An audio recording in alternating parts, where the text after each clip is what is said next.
क्यों हेमा, अब तो सही लग रहा है ना? हाँ मैम साहब, अब अच्छा लग रहा है। अच्छा, अब तुम जाओ, तुम्हारे साहब आने वाले होंगे। ठीक है मैम साहब, मैं चलती हूँ। रुक, जा कहाँ रही है?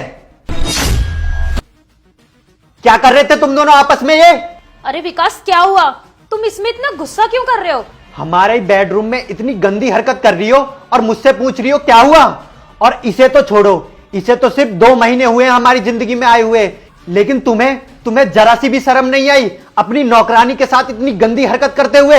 अरे मालिक, आपको जरूर कोई गलतफहमी हुई है। ऐसा कुछ भी नहीं है जैसा आप सोच रहे हो। ओ हेलो, मुझे कोई गलतफहमी नहीं हुई है। मैंने सब कुछ अपनी आंखों से देख लिया है कि तुम दोनों आपस में क्या कर रहे थे।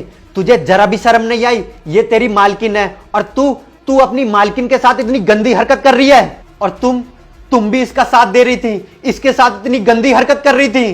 क्या गंदी हरकत? क्या कर दिया मैंने? और ऐसा क्या ही बोल दिया जो आप इतने हाइपर हो रहे हो? अच्छा, अभी भी इतनी भोली बन रही हो? एक तो अपनी नौकरानी को किस कर रही हो और उससे पूछ रही हो कैसा लग रहा है। वो बोल रही है कि अच्छा लग रहा है, खुश हो रही है, तो तुम भी खुश हो रही हो, और तुम बोल रही हो तुम्हारे भैया आने वाले होंगे, जाओ यहां से। मतलब मेरे पीठ पीछे ये सब गंदी हरकत करते हो तुम दोनों। अब समझ में आया मुझे, जब भी मैं रात को आके तुम्हें टच करने की कोशिश करता हूं तो तुम मुझे भगा क्यों देती हो, दूर क्यों हो जाती हो? क्योंकि तुम्हारा इंटरेस्ट तो मुझ में है ही नहीं, तुम्हारा इंटरेस्ट तो लड़कियों में है। छी! और मुझे तेरा भी सब कुछ समझ में आ गया है कि तू बार बार मुझसे क्यों पूछ रही थी, साहब आप ऑफिस कब जाओगे, साहब ऑफिस तुम कब जाओगे, ताकि मेरे जाने के बाद तू अपनी मालकिन के साथ ऐसी गंदी हरकत कर सके। विकास, आपको मालूम भी है कि आप क्या बोले जा रहे हो, वो भी अपनी बीवी के बारे में, और इस गरीब बेचारी नौकरानी के ऊपर इतना गंदा इल्जाम लगा रहे हो। हाँ, मुझे सब पता है मैं क्या बोल रहा हूँ। मैं तुम दोनों के ऊपर गंदा इल्जाम लगा रहा हूँ। एक बार ये तो सोच लेती, तुम दोनों लड़की हो, अगर समाज को तुम्हारे बारे में पता चलेगा कि तुम लोग ये सब करती हो तो वो क्या सोचेंगे, क्या इज्जत रह जाएगी मेरी? और तुझे क्या लगता है ये सब देखने के बाद भी मैं तेरे साथ रहूंगा? नहीं, कभी नहीं। मैं तेरे साथ अब एक पल नहीं रहूंगा। अब तू इसके साथ रह या किसी और के साथ, मुझे कोई फर्क नहीं पड़ता। अभी के अभी निकल जा मेरे घर से, चल निकल मेरे घर से। तूने मेरा घर उजाड़ा है ना, अब देख मैं तेरे साथ क्या क्या करता हूँ। हे भगवान, आप ये क्या बोले जा रहे हो? कम से कम मेरी बात तो सुन लो। बिना सोचे समझे आप हम दोनों को कुछ भी बोले जा रहे हो। बस वैशाली, अब कुछ नहीं सुनना मुझे। मैंने तुमसे इतना प्यार किया, तुम पर इतना भरोसा किया, और तुमने ये सिला दिया मेरे भरोसे का।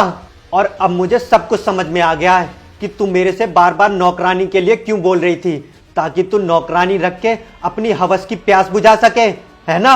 बोल, चुप क्यों खड़ी है? विकास, बस बंद करो अपनी ये बकवास। बहुत देर से मैं सुने जा रही हूँ तो कुछ भी बोले जा रहे हो। आपको पता भी है कि हम कोई गलत काम नहीं कर रहे थे, वो तो हेमा की आंख में कुछ चला गया था, मैं बस वही निकाल रही थी। और हाँ, अगर आपको अब भी यकीन नहीं है ना, तो आप एक काम करो, घर में जो आपने कैमरे लगवा रखे हैं ना, जाके सीसीटीवी फुटेज चेक करो।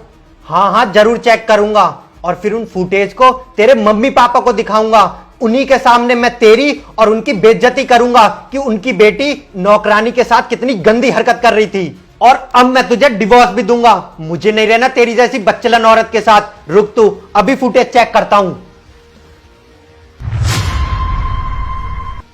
मैम साहब, मैं पंखा साफ कर रही थी, तभी मेरी आंख में कुछ गिर गया। देखना, बहुत ज्यादा दर्द हो रहा है। दिखाओ, मुझे लगता है तुम्हारी आंख में कुछ चला गया है, मैं फूंक मार देती हूँ।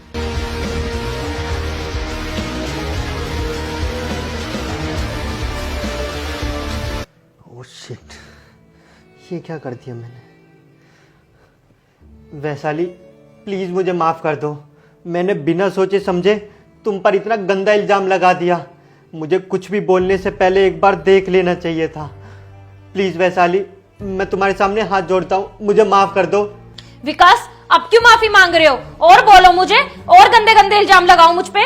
आपको थोड़ी सी भी शर्म नहीं आई? आप अपनी ही बीवी के ऊपर इतने गंदे गंदे इल्जाम लगा रहे थे, और यहाँ तक तो ठीक था, लेकिन जब मैंने अपने ही मुंह से अपनी सारी सच्चाई बताई तब भी आपको मुझ पे विश्वास नहीं हुआ। चलो अच्छा हुआ विकास, कम से कम मुझे ये तो पता चला कि आप मेरे पे कितना विश्वास करते हो। और क्या कह रहे थे आप? वीडियो सेव करूंगा, मेरे मम्मी पापा को दिखा के मेरी और उनकी बेइज्जती करूंगा, और यहाँ तक कि आपने मुझे डिवोर्स के लिए भी बोला। लेकिन अब आप सुनो मेरी बात, डिवोर्स आप नहीं, डिवोर्स मैं दूंगी आपको। क्योंकि मुझे आप जैसे इंसान के साथ नहीं रहना जिससे अपनी बीवी पे इतना सा भी भरोसा ना हो। नहीं वैशाली, प्लीज मुझे माफ कर दो। ये मेरी पहली और आखिरी गलती थी। आगे से ऐसा कभी मैं तुम पर घटिया इल्जाम नहीं लगाऊंगा। हमेशा तुम पर विश्वास करूंगा, कभी भी ऐसे बदतमीजी से बात नहीं करूंगा। प्लीज वैशाली, इस बार मुझे माफ कर दो। मैंने तुम दोनों को अचानक ऐसे देखा तो मैंने बिना सोचे समझे कुछ और सोच लिया। प्लीज वैशाली, मुझे माफ कर दो।